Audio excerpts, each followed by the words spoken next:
নমস্কার, অমল দাস রিসাইটেশন চ্যানেলে জানাই সকলকে স্বাগত। মালদার তথা গৌড়ের বিভিন্ন মন্দির মসজিদ ঘুরতে ঘুরতে আমরা এগিয়ে যাচ্ছিলাম কোতোয়ালি দরওয়াজার দিকে। একেবারে বাংলাদেশ বর্ডারের সংলগ্ন এই কোতোয়ালি দরওয়াজা। আর এই কোতোয়ালি দরওয়াজা যেতে গিয়ে আমরা পৌঁছালাম লিটন মসজিদে। লিটন মসজিদটি অত্যন্ত প্রাচীন একটি মসজিদ। এই মসজিদটি নির্মাণ হয়েছিল 1475 খ্রিস্টাব্দে। এই মসজিদটি নির্মাণ করান সুলতান ইউসুফ শাহ। আবার কিংবদন্তি অনুসারে একজন পতিতা তিনি এই মসজিদটি নির্মাণ করিয়েছিলেন। তিনি ছিলেন রাজগণিকা। পরে তিনি ধর্মের প্রতি আকৃষ্ট হন এবং ধর্মের প্রতি আকৃষ্ট হয়ে একটি মসজিদ নির্মাণ করান। আর সেই মসজিদটি হচ্ছে লিটন মসজিদ। মসজিদটি কোনো এক সময়ে সম্পূর্ণ রঙিন ইট দ্বারা পরিবৃত ছিল। বর্তমানে সেই রঙিন ইটের সাক্ষী বহন করছে। দেখুন, অত্যন্ত সুন্দর। এই যে ইটগুলো এক সময় একেবারে রঙিন ছিল। আর মসজিদের গায়ে কিন্তু কারুকার্য অত্যন্ত সুন্দর। আর মসজিদ চত্বরটি কিন্তু একেবারে ঝা চকচকে, কোথাও একটি পাতাও পড়েনি। দেখুন, আর প্রবেশপথটি অত্যন্ত পরিষ্কার পরিচ্ছন্ন। আর আমার চ্যানেলে যদি আপনারা নতুন হয়ে থাকেন, আমার চ্যানেলটিকে অবশ্যই সাবস্ক্রাইব করে সঙ্গে থাকবেন। আপনাদের কাছে এই রকম নতুন নতুন জায়গার ভিডিও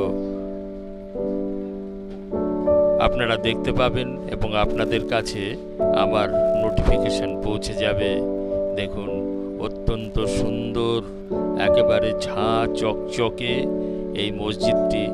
এই মসজিদটি কিন্তু বর্তমানে পশ্চিমবঙ্গ রাজ্য সরকারের পর্যটন বিভাগ দ্বারা নিয়ন্ত্রিত হয়।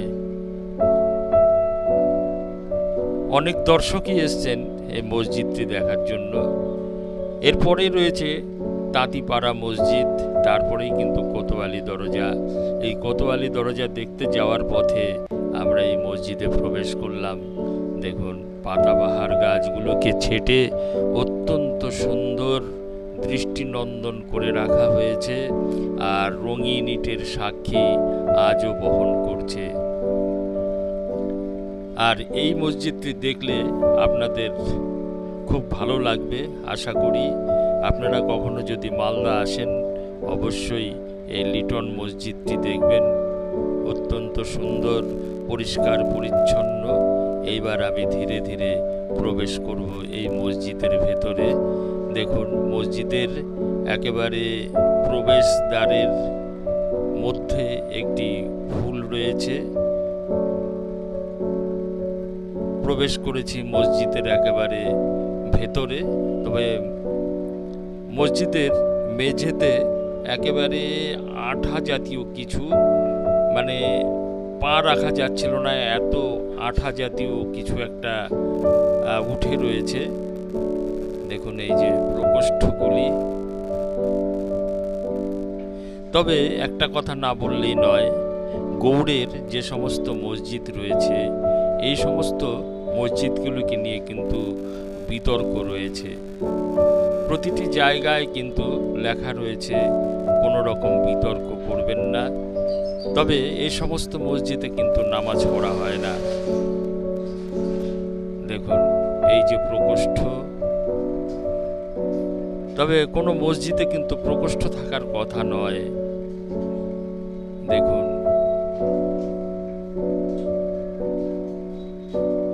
মসজিদের ভেতরকার যে দৃশ্য, সেই দৃশ্য আমরা দেখছি।